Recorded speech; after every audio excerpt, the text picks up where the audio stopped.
Welcome to Cheeky's first podcast. I'm Marcus and this is the Cheeky Highlander, my shop up in Tain. You'll have to bear with us. This is the first podcast we've ever done and we don't really know what we're doing. The idea of this podcast is to introduce to you our first auction that's happening on Sunday the 9th of March at 3 o'clock and to also reveal the authenticity of the 1933 penny. To help me with the identification of the coin and to talk about some lots that he's going to be putting into the auction, I have with me David Boothby, who is a retired schoolmaster. Thank you very much. I lost my words there, so always very helpful. And you're going to be putting a couple of items into the auction. What items are you bringing in for the auction? Well, I've bought this, what is believed to be a Jacobite livery coat. So 250 to 300 years old. That's amazing. Not really my field of expertise, so I have shown it to several people more knowledgeable than myself. And looking at the stitching, the buttons, the braiding, everyone so far I've shown it to believes it to be authentic. And then I've obviously offered it to you to put in your auction and wonder if you've managed to find out anything about it. Well, I'm not an expert on Jacobite items, although we have had a Jacobite box in recently. And thankfully that was authenticated by a professor in a Scottish university. And I sent this to him as well. And he came back and said it was possibly, which is as good as you're going to get. Yes. He was concerned about it being in such good condition. And it does. I mean, the back of it looks, well, that doesn't look. I think at some stage in its history it's had some restoration work. And he referred to the thistles on the buttons as the pips of an officer. Thistle officer buttons. That's right. Yes. So, yeah, something very, very exciting. Jacobean, and going to be in the auction. Well, I can't think of a better place than a Highland item in a Highland auction. Yes, it's nice to put it into our first one as well. Yes. Now, you've got another item there, which isn't going into the auction. No, and this is my field of expertise. My main expertise is philatelic, so anything to do with stamps. Thank you for explaining that, because I wouldn't have known. And going through an old stockbook I had, I found this Victorian stamp. 1856, sixpenny pale lilac to any stamp collectors out there. And can I show this to the camera? Yes, we'll put a close-up as well. Okay, so instead of saying 6 pence at the bottom, it says 6 fence. Can I have a look at that? Indeed. Thank you. So I sent it off to the Philatelic Traders Society Expertising Committee. The what committee? The PTS Expertising Committee. That's a mouthful. So it's 4 or 5 experts and they all looked at it, and the certificate that came back describes it as a fortuitous inking flaw, SG70, that's the catalogue number, but they finished by saying SG70 is genuine. So it's a genuine stamp, it's not been played around with, and we have an F instead of a P. The moment... Would they print these individually? Or no, in a sheet. So what's the chances of one in a sheet? How many would be in a sheet? Now that particular one, I can't remember now. Dozen? More than No. The penny blacks, for example, were done in sheets of 12 by 20. Oh wow! So 240. Yeah. So this would be similar. Yes, Yeah. but without going back and checking. Yes, but the idea is that if it's one off the sheet. Right. So at the moment they're describing it as a fortuitous inking flaw. However, and philatelists will understand this, if we can find another one, which is my appeal to all stamp collectors out there, if another one can be found, then it could be listed as a constant variety, which immediately makes it far more collectible, interesting, and perhaps, as importantly, valuable. Is that important, the value? Well, it always helps. Especially to a retired teacher. Yes. So that's the appeal. Please check your collections. This one survived undiscovered for over 150 years. Just to be clear, it should say 6 pence. It should say 6 pence at but the bottom. It says 6 one says fence. 6 fence. Right, that's something to go looking for. And this is kind of what we're looking for the 1933 penny, but not from the PTS Society, but from the Royal Mint Museum. And we'll be getting onto that shortly. I'm looking forward to seeing it. Yeah. So one of the other items that we're going to have in the auction is not just Scottish, but very, very local to us. We do have some Tain silver that's going to be in the auction, but they're not very good to show on camera. So we're going to show you another piece. Our producer, Julia, is just going to pass it to David. And David's going to hold it up. And we're going to check this is going to work. Right, so this is a late Victorian, very decorative version of a Caithness chair. This chair is unique to Caithness. The crofters wouldn't have been anywhere near as ornate, but it was made up of a slat and rails, so that they could actually dry their socks in front of the fire whilst they're sitting on it. I didn't know there was such a thing as a Caithness chair.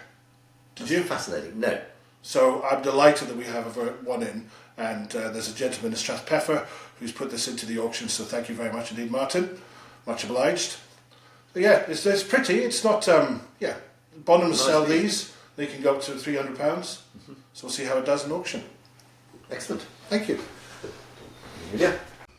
So, for the last few weeks, I've been talking to everyone about a particular coin, a 1933 penny. It will be going into the auction no matter what happens next.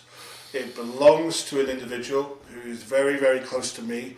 I've known him for 41 years. I'm 48 years old, so give you some indication of how I know them. They wish to remain anonymous. They are in the Highlands, and if this is genuine, this is an amazing find. Yes. I mean, it's Tentacles here. Come along. tingles down your spine. So just a little bit of background. The 1933 penny, the Royal Mint decided not to make any. In 1933, there was too many pennies in circulation. However, they have a tradition that when they build or extend important buildings, they make a Maundy set, which I believe is a whole selection of coins from that year, and they put it under the foundation stone of those buildings. So I don't think the Royal Mint understood the importance of not making coins because it made them rare. So they made 6 or 7, put them underneath these foundation stones, and then people started stealing them. And they got out into the general public. Those who weren't stolen dug them up and sold them on, and they've become the most sought after British coin, the one with the most magic in it. Because as a boy, age 7, all the way through, we all went looking for the 1933 penny, didn't we? It's the coin equivalent for philatelists of the plate 77 penny red. What's that? Well, there's only 7 or 8 known to exist. Okay. And what's the value of those? Oh, I think the last one sold for many hundreds of thousands of pounds. Right. So the last 1933 penny, genuine 1933 penny, sold for 125,000. So I'm going to give you a little bit more history, a little bit more background. So this is it, and I've been carrying it around in my pocket, not in a safe, nowhere. It is a very, very normal, boring coin. It's a penny. There's nothing special. There's no gold, no silver. So we took photos, we weighed it, and we sent it down to the Royal Mint Museum just outside Cardiff, and they go in touch and they invited us down to come and have it authenticated. They booked time in their lab to put it through their spectrometer, and this will be the first time that you've seen it, David. Yeah, I know. Now you're not really a coin. You do deal in coins, but you're more I of a do, stamp. but stamps is my main expertise. Okay, Right. so this is your first. My first look at it. Okay, but bear in mind, please, he is not the Royal Mint Museum. No. So the first thing, the little I do know about this coin, the first thing I'd look for is to check that the 3 hasn't been Doctored with. doctored. Often a 5 can be Yeah, because they would try and take a 1935 penny and alter it into a 3. Also, as I understand it, you could, or it has been tried, taking the Australian 1933 penny Okay. and trying to meld it together with the other side of the British coin. So I'm just going to have a quick. So this coin doesn't fall into either of those No, categories? not to my non-expert eye. Right. Oh, That doesn't sound good. I'm just a little concerned. It's not a regular thickness round the edge, which, It's unusual. well, I think I would go so far as to use the word suspicious. Okay. And that I mean, it's in very good condition, and if it isn't right, it's a very good fake. But of course, I haven't weighed it and that sort of thing. But And Royal Mint put it under the spectrometer to check its composition. Yeah, they did everything, and Yeah. they also compared against their own one. yes. But other than that, it looks very good indeed. Okay, so I went down to the Royal Mint Museum. I'll hold it there, and I drove down there. Got there for about 9:30 in the morning. Handed it over, and they gave it back to me at 2:30. And they didn't give me the report. I've got the report here, where we're going to find out that just before we open this up, I need to let people know the chances of this being the one is more than winning the lottery. People have been searching for this for years. One of our American friends called it the golden ticket, the Willy Wonka golden ticket. So we now have the report, and I will just read it out to you. Dear Marcus, many thanks for bringing the 1933 penny for authentication. We see a number of supposed 1933 pennies, many of which are simply altered or modified dates like you talked about, or are plainly obvious replicas. But this example is one of the better counterfeit types. So it's not the penny. Does it say why? I don't really want to read it now. Anyway, the coin specifications are not correct for a piece produced by the Royal Mint. The weight and diameter are slightly off, and the composition is incorrect. The gauge is not consistent, that's the thickness, just like you said, across the piece, the coin being thicker at one end than the other. This is all indicative that the coin is counterfeit, a finding emphasised by certain aspects of the design which are inconsistent with the Royal Mint struck coin. Oh, and this is actually a bit when we talked about, he said that they didn't just do the scientific analysis, they also sat down with some of their designers and talked about the more artistic elements. So small details such as the way the hair falls across the shoulder or the hair appears as a straight line below the helmet do not match the design of the genuine coins. Equally, the quality of the engraving exhibited by the face is below what we would expect to see from a genuine Royal Mint coin. Taking all of these factors into account, we see no reason to doubt the coin is counterfeit. Whilst the piece is a good reproduction, it is not, alas, a genuine 1933 penny. There goes your commission. Balls. You know, when I set off on this journey and I drove down that time with really bad weather, this was more than likely to be the outcome. And I didn't care. No.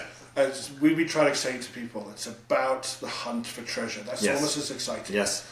And I've been lucky enough to come across Coco Chanel's wardrobe, which we sold in an auction, a Jacobite box, which has been validated and will be in an Inverness museum. We have some tainted silver in the auction. This is your beautiful Jacobean livery waistcoat. They're just stunning, and yeah, it'll still be in the auction. I can't tell you how disappointed I am. It'll still be in the auction. We're probably going to mount it and call it the golden ticket, even though it isn't. But yeah, we came close. Yes. It's a shame. That's what it's all about, Marcus. Indeed. Yeah. Anyway, Sunday the 9th of March, the catalogue will be published a fortnight beforehand. The auction will be live for 5 days before the live auction, and on Sunday the 9th at 3 p.m, so you can all sit at home enjoying, or come into the shop and actually be part of the auction. And we look forward to seeing you there. And you can come and see the fake coin. Thank you.